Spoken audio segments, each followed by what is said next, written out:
Okay, so I'm going to show you some more functions of the piano roll block. So first of all, we're going to look at the tools we have here on the left-hand side of the block. First, we have the selection tool. I can use this to select notes and then to move them around and edit them. I can also double click with this tool to enter notes like this, and also to delete notes. Below that is the pencil tool.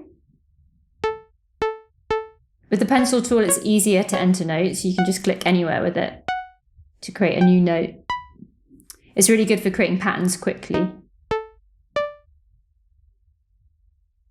You can also double click with the pencil tool to delete notes. So if I double click and hold down the mouse, then I can delete multiple notes like this. If I double click on the pencil tool icon, I can turn it into a brush tool. And this tool allows me to enter runs of notes by dragging like this.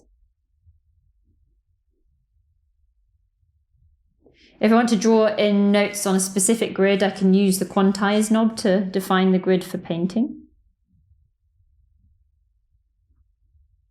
If I want to quickly preview the notes or the chords that I've entered, I can always right-click the background and just scrub around. And below that we have the velocity button, which allows me to paint in velocity information for the notes. The velocity view works in two different ways depending on which tool is selected. So if the select tool is selected, then I can change the notes' velocities by clicking and dragging on the notes themselves. I can edit the velocity value of each individual note. And then if the pencil tool is selected, I can paint the velocities of all the notes just by dragging, like this. And below the velocity button are the two modulation lane buttons, A and B. And using these, I can create two lanes of modulation curves. I can draw the lines and curves in basically the same way as the automation lane of a DAW. In this view, I can use the select tool to select individual nodes and edit them, or change the curves. And use the pencil tool to easily draw in new nodes. And below these two buttons is a button that sends the output of the modulation lanes to the knobs of the block itself. So when this is enabled, I can use the normal A/B modulation sliders for each knob to modulate them with the curves of the modulation lanes. This is a fun and creative way to come up with some cool modifications to my patterns.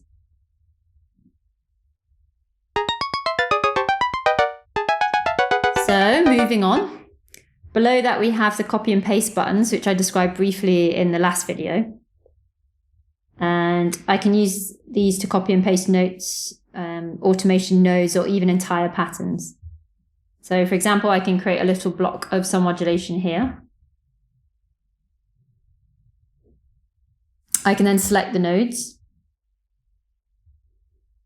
then click copy. Then I can set the position I want the curve to be pasted to by clicking here, then click paste to paste it there. As you can see, the insertion point has automatically moved forwards. So I can keep clicking the paste button to easily fill up the whole pattern like this. I can also copy and paste notes.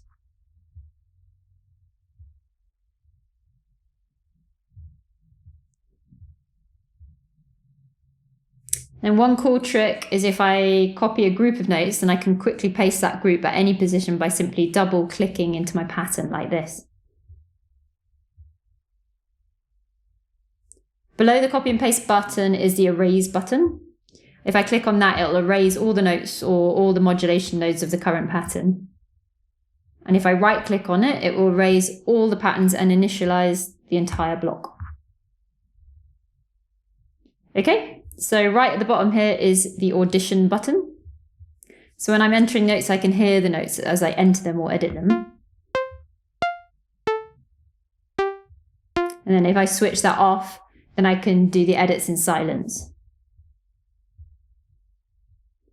This might be better if you're looping a section and want to do some edits on the fly, but don't want the notes to play as they're being edited. Okay, so moving on, I'm going to show you how the note effects controls work. So there are 2 tabs of controls. Each tab has a set of knobs which you can use to alter the notes in real time.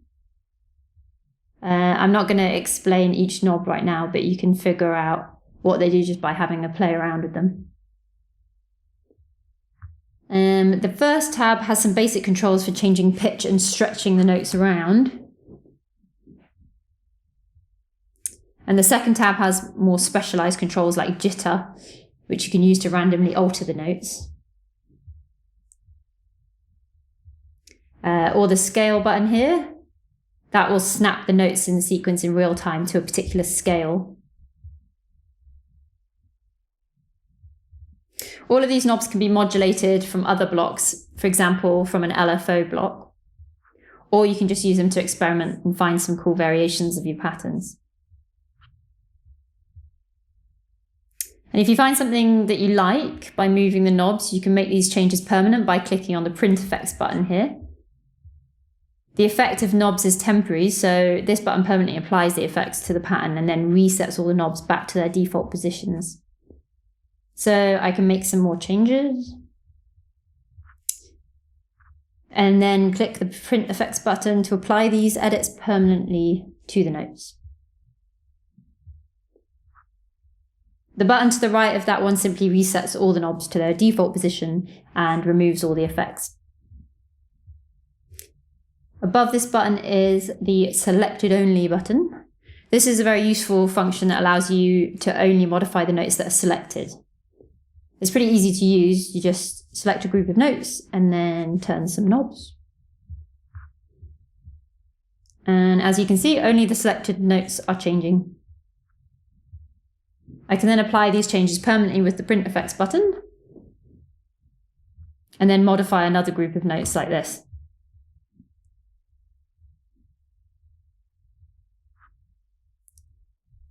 Click the print effects button, select these ones. If I add an LFO, I can modulate this group of notes as the sequence plays, like this.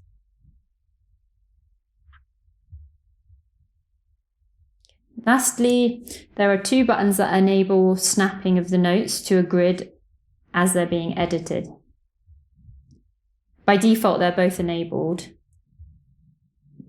This button enables pitch snapping. So if I switch it off, I can move notes to in-between positions for some microtonal type music. And if I disable the grid snap button, then when I position the note, they no longer get snapped to the grid. And if I enable it again, you can see the notes will be snapped. This isn't very obvious, but I can also drag on the button like this to select other more obscure grid values for this function.